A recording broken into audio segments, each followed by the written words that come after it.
3, 4, 5, 6, 7, 8, 9, 10, 11, 12. Komisi Pemilihan Umum Jakarta Timur mengakui adanya pelanggaran dalam proses pemungutan suara Pilkada Jakarta di Pinang Ranti, Kecamatan Makassar, Jakarta Timur. KPU Jakarta Timur menyebutkan total ada 19 surat suara yang dicoblos untuk pasangan nomor urut 3 Pramono Anung Ranu Karno. Akan tetapi, pihak KPU membantah bila tindakan tersebut bersifat politis. Ketua Divisi Hukum dan Pengawasan KPU Jakarta Timur mengatakan dari hasil pemeriksaan tindakan Ketua KPPS TPS 28 dilakukan spontan dan hanya sebatas memerintahkan pencoblosan. Menurutnya, Ketua KPPS TPS 28 Pinang Ranti beralasan memerintahkan pencoblosan 19 surat suara tidak terpakai dengan alasan meningkatkan partisipasi pemilihan pada Pilkada Jakarta. Menurut KPU Jakarta Timur, Ketua KPPS menyuruh petugas Pamsum mencoblos 19 surat suara tersebut tanpa sepengetahuan anggota KPPS lain. Diketahui, kejadian ini terjadi saat jam istirahat sholat zuhur sehingga anggota KPPS lain tidak mengetahui.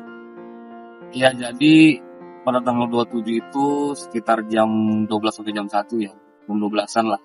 Itu Ketua KPPS pada saat lagi pipi soma, Ketua KPPS ini tuh langsung petugas kebetulan untuk mencoblos surat suara dengan alasan meningkatkan partisipasi pemilih. Nah, ini hal yang kita nggak benarkan juga sih, karena memang untuk meningkatkan partisipasi itu harus langsung orangnya datang ya ke TPS, bukan dengan cara seperti itu. Nah, kemudian ada 19 surat suara yang diambil oleh Pamsum, kemudian dicoblos ke salah satu paslon. Tapi memang ke salah satu paslon itu bukan merupakan arahan dari Ketua KPPS, itu merupakan inisiatif dia sendiri gitu. Nah, kemudian dimasukkan ke dalam kotak suara satu lembar, satu surat suara, ketahuan oleh teman-teman pengawas TPS di saat yang sama. Nah, seketika pengawas TPS langsung mengambil surat suara yang sisanya, jadi sebanyak 18 itu. Nah, oleh karena itu kemarin kita sudah periksa pada tanggal 27 dan kita langsung memberikan tetap mereka. Ketua KPPS dan juga petugas ketertiban itu sendiri sudah kita berhentikan tetap, dan kita pastikan dia tidak akan bisa menjadi penyelenggara pemilu atau pilkada selanjutnya. Berarti tidak ada unsur politis, Pak, dari tindakan itu? Sejauh pemeriksaan kita nggak ada unsur politis. Itu dia murni spontan untuk melakukan meningkatkan ya, niatnya meningkatkan partisipasi pemilih walaupun tidak dibenarkan juga oleh undang-undang gitu. Kalau secara hukum itu ada konsekuensinya nggak sih, Pak, atas tindakan yang Ketua KPPS dan petugas ketertiban itu lakukan? Ya, pasti ada. Jadi yang pertama ada konsekuensi pidana, cuman kita juga belum dalami karena itu merupakan wilayahnya Gakumdu ya. Dan sekarang kita menghormati proses itu. Jadi silakan saja teman-teman di Bawaslu, Kepolisian dan juga Kejaksaan menangani masalah itu. Juga selain daripada itu juga ada potensi perselisihan hasil gitu ya. Nah, itu yang sudah kita sepakati di tingkat TPS. Biar yang sama, di mana para saksi dan juga TPS itu bersepakat untuk menyelesaikan di rekapitulasi tingkat kecamatan yang akan diselenggarakan hari ini. Pak, untuk kan keduanya sudah diberhentikan. Mereka tetap mendapatkan honor atau seperti apa, Pak? Tetap, jadi karena memang untuk mendapatkan honor itu syaratnya adalah menyelesaikan TPS 100%. Nah, kemarin itu memang kita selesaikan di sekitar jam 7 malam itu sudah selesai, maka mereka bersembilan itu berhak atas honornya dan sudah kita berikan juga.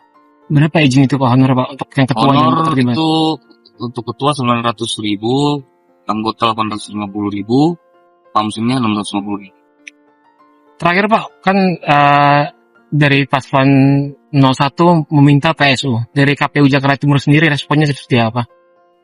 Ya, itu memang merupakan hak dari paslon ya, tapi harus kita sampaikan juga bahwasanya alur pengajuan PSU itu sebenarnya adalah rekomendasi Bawaslu, bukan dari paslon. Setelah ada rekomendasi dari Bawaslu, kemudian kita elaborasi dengan usulan dari KPPS, baru kemudian kita kaji secara hukum. Setelah itu baru kemudian kita terbitkan surat keputusan untuk menentukan apakah TPS 28 itu layak PSU atau tidak. Nah, tapi sejauh ini yang kami pelajari, karena di Undang-Undang Pilkada itu menyatakan bahwa kategori PSU itu adalah ketika lebih dari seorang pemilih diberikan kesempatan untuk menggunakan hak pilihnya lebih dari satu kali. Nah, ini yang kami yakini tidak, karena memang dari unsur-unsur pasalnya itu kalau kita lihat lebih dari seorang, tidak, karena pelakunya hanya satu orang. Kemudian apakah dia seorang pemilih? Bukan juga, karena si petugas ketertiban ini melakukan aksinya itu sebagai petugas ketertiban, bukan sebagai pemilih. Kemudian juga pertanyaannya apakah diberikan kesempatan? Enggak juga, karena yang bersangkutan tidak melewati proses pengecekan registrasi dulu. Ya, sejatinya kan kalau seorang pemilih itu datang ke TPS dia harus melewati KPPS 4, 5, 1, 2, 3 secara sah ya. Faktanya bahwa yang bersangkutan Pamsung ini melakukan aksinya secara melawan hukum, jadi tidak melalui proses yang digunakan oleh undang-undang gitu. Sehingga memang kami yakini sejauh ini kategori kejadian itu tidak termasuk dalam kategori PSU. KPU Jaktim sudah menindak 2 orang petugas yang melakukan pelanggaran dengan memberhentikan tetap Ketua KPPS berinisial RH dan petugas pengamanan langsung berinisial KN. Tindakan itu menurut Rio sudah masuk kategori pelanggaran kode etik berat. Sebelumnya, video terkait insiden ini beredar luas di media sosial. Terlihat sejumlah orang menunjukkan surat suara dari KPU Jakarta Timur sudah tercoblos untuk paslon nomor urut 3.